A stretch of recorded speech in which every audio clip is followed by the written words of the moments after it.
Hello, everyone, and welcome back to another episode of Cake Talk TV. My name is Kristina Norman, and I own Aspen Charm Cakes and Pastries here in Denver, Colorado. And I also help cake designers double their bookings, charge $8 to $12 per slice for their cakes, and own a profitable and successful cake business that they love.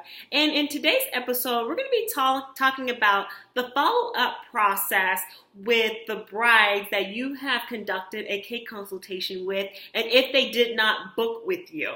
So I do, in a lot of my programs, I do talk about how to actually book clients at the point of sale, at your cake tastings, so you have really closed that circle in terms of knowing that you work with them, you know it's going to be a go, and you have booked the cake and everything and they're on your calendar. But there are times to where you don't actually book that cake consultation and book that order with that client. Perhaps they've given you the objection of, I have to check in with another cake designer, I have more cake tastings, I have to think about it, I have to tell my fiance, I have to really talk with my parents about this, we'll let you know, we'll check things out. There's just a whole slew of objections that you're going to get for why they're actually not going to pay you the deposit, which I know can be extremely frustrating. And a lot of things you can really prevent that from your cake business. We won't talk about that inside of this episode, but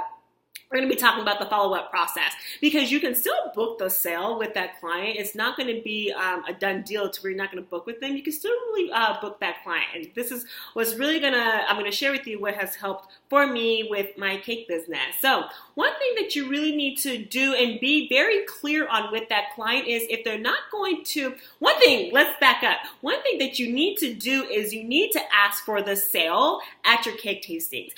Sometimes if you're not asking for the sale and saying, do you want to actually go ahead and book with me? It can just not happen. And you're just thinking, oh, well, what happened? I didn't actually book it. Sometimes you need to just ask, and you need to ask very clear questions so you're getting a yes or no response. That's gonna one way to really understand, am I gonna book this client or not? I love clarity in terms of making business decisions and moves with my cake business. So make sure that you're asking, do you want to actually book with me today? And if they're going to give you an objection, which completely happens, one thing that you need to do is say that they're going to actually do some other cake tastings.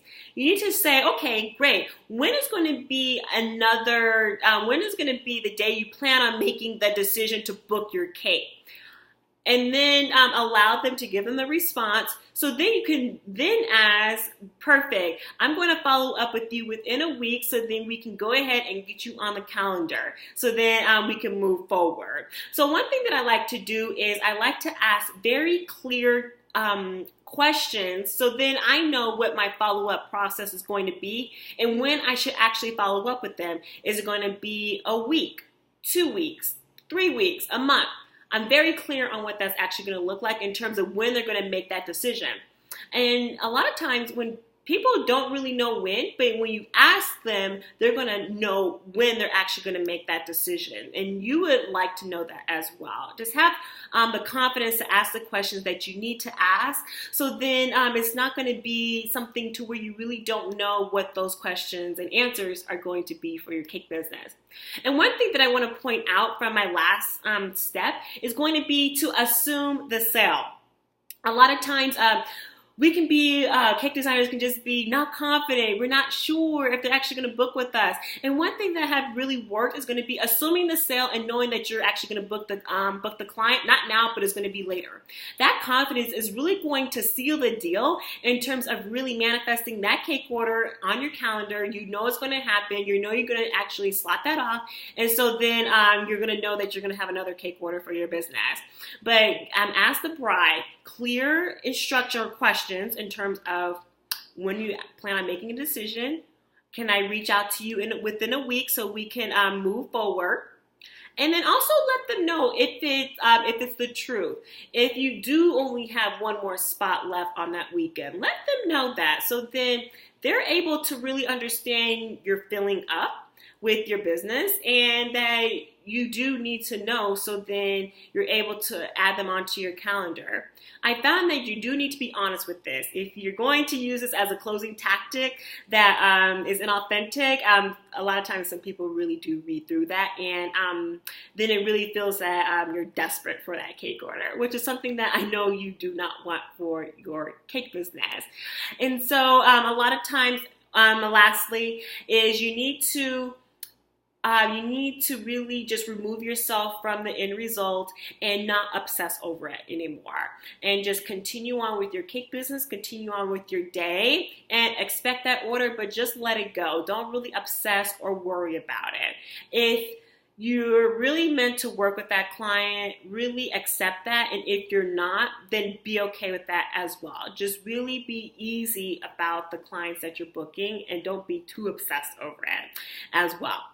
So I hope this video has really helped you just to really understand like what the follow-up process is going to be, and a lot of it is going to be understanding and knowing, asking during that cake tasting, so then you know what your follow-up process is going to be, so that you know when to actually reach, send the email out, send the invoice so that actually you can pay that the deposit, assume the sale, and then let go from the end result.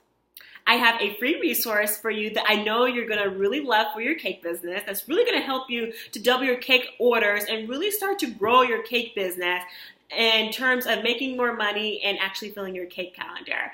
I have a free workshop, Double Your Bookings, Double Your Prices, which is going to be an amazing resource and tool for you to really understand what do you really need to do in order to double your bookings so you have a book solid cake schedule and to really raise your prices as well and have a cake business that you love. The link below to register for this free training is below. It is really going to give you everything that has worked for me to really double my bookings and my prices for Aspen Charm and has helped countless of my clients to get the same results. So make sure that you register for that free training, and also make sure that you subscribe to my channel so you get weekly videos on how to actually grow your cake business and have a cake business that's profitable and one that you love. Again, this is Kristina, and I will see you in the next episode of Cake Talk TV. Bye.